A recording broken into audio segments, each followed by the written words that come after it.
يا رب بالمصطفى بلغ مقاصدنا واغفر لنا ذنبنا يا واسع الكرم يا رب ورحمة الله وبركاته. بسم الله الرحمن الرحيم.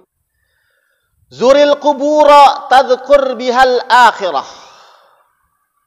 waqsilil mauta fa inna mu'alajata jasadin khawin mau'izatun balighatun wa salli 'alal janaizi la'alla dhalika yuhzinuka fa innal hazin fi zillahi yaumal qiyamah yata'arradu likulli khairin rawahul hakim.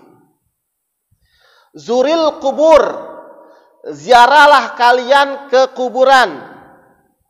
Nah, ini dia mengenai kuburan. Ya, ini banyak pertanyaan mengenai kubur nih biasanya. Ya, benarkah Nabi Muhammad dulu melarang orang untuk menziarahi kuburan? Betul. Nabi dulu pernah melarang untuk berziarah ke kuburan.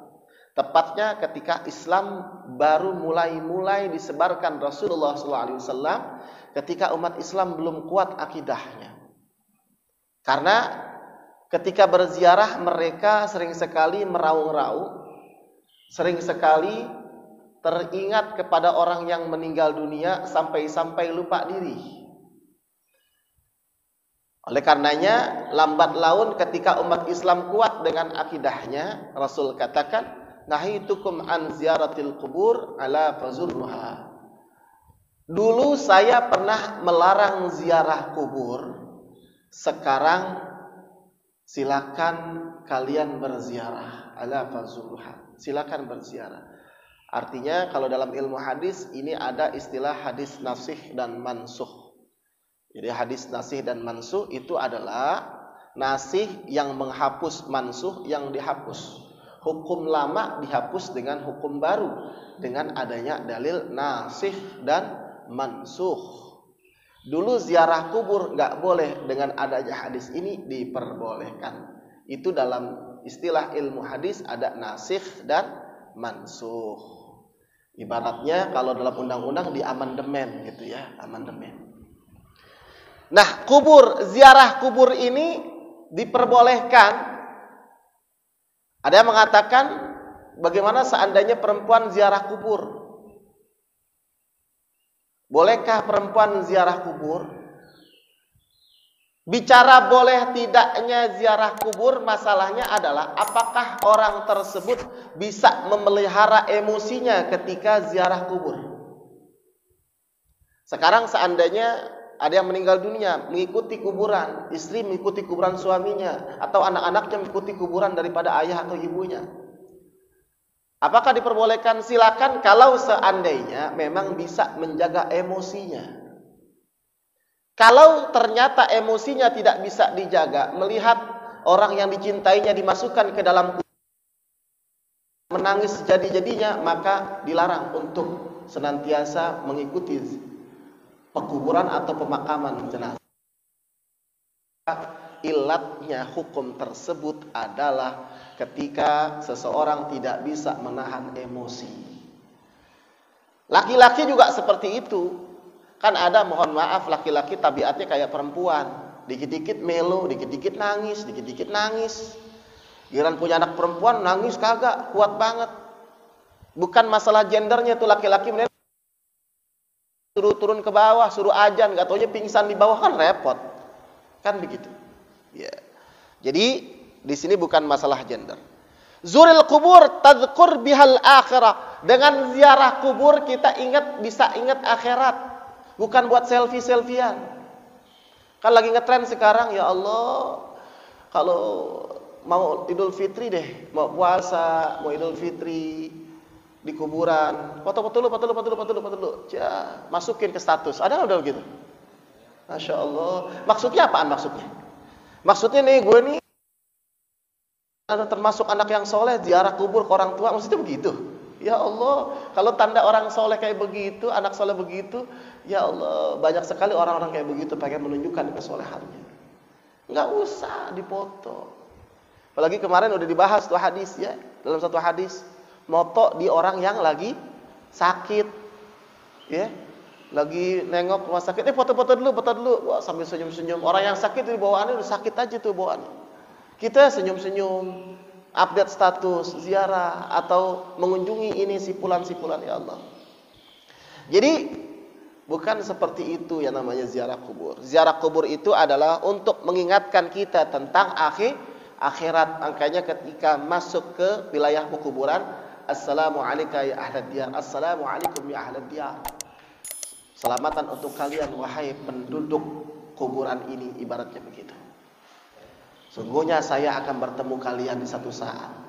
Kan gitu ya. Waqsilil maut, mandikan orang yang mati, fa inna mu'alajata jasadin qawin. Dikarenakan mengurus jasad yang tidak ada ruhnya, mau'izatun balighatun, adalah sebagai mau'izah yang bisa meresap di hati kita. Kalau seandainya kita punya orang tua, kalau bisa mandiin sendiri. Nggak bisa, caranya bagaimana? Panggil orang yang tukang mandiin. Bagaimana cara mandiinnya? Bukan toh orang yang suka mandiin mayit yang mandiin semuanya. Masya Allah. Ini kadang-kadang juga, naudzubillah min dzalik, orang yang tukang mandiin mayit jadi proyek. Ada model begitu. Inna lillahi wa inna raji'un. Siapa itu? Wah, proyek nih. Proyek dikatanya. Allahu Akbar. Ya, belum lama saya dapat curhat dari seorang jamaah, ya Allah, Ustaz, miris banget tempo hari Ustaz ketika ibu mertua saya meninggal dunia. Kenapa ibu? Iya, saya pikirannya kemana-mana Ustaz. Kenapa? Mandiin jenazah, ada seseorang saya panggil, saya tanya berapa kira-kira. Dia bilang, waduh saya nggak bisa naripin nih, cuma biasanya sekitar 800 sampai 1 juta. Masa begitu Ustaz ngomongnya? Astagfirullahalazim. Ini maksudnya apaan begitu? Ya, mudah-mudahan di sini nggak ada yang model begitu ya.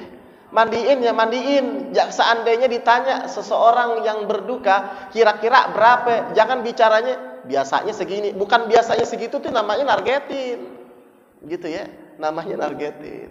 Kecuali di terus baru dia ngomong deh. Makanya jangan suka ngedesak orang.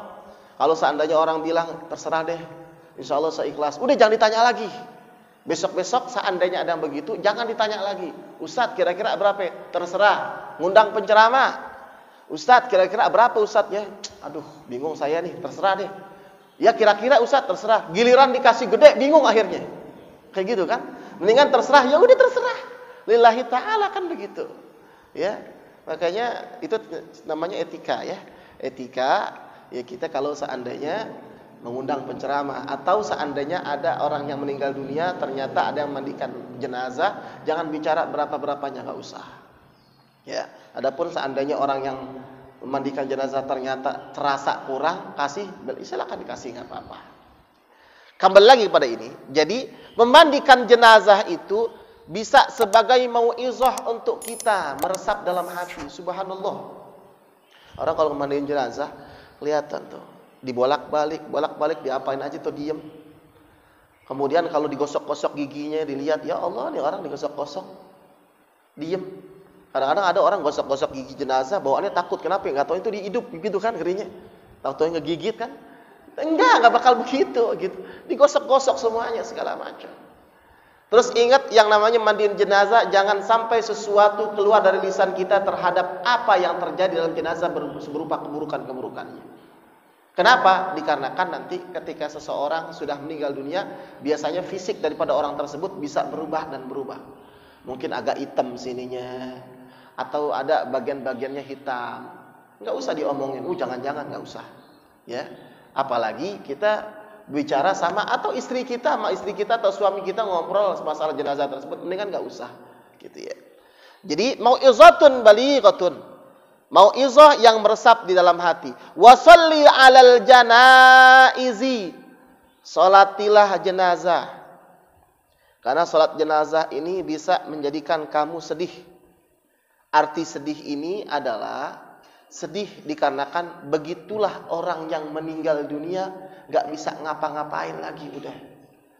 Ketika biasa sholat di masjid, udah berbaring aja begitu di keranda jenazah, sedih kita. Dan kita pun akan seperti itu. Kesedihan itu membawa kita ini ingat dengan mengingatkan kita takut akan mati. Ya ta'arradu likulli khairin. Karena kesedihan tersebut akan menjadikan kita ini mendapatkan kebaikan-kebaikan di balik kesedihan tersebut. Rawahul Hakim, hadis riwayat Imam Hakim.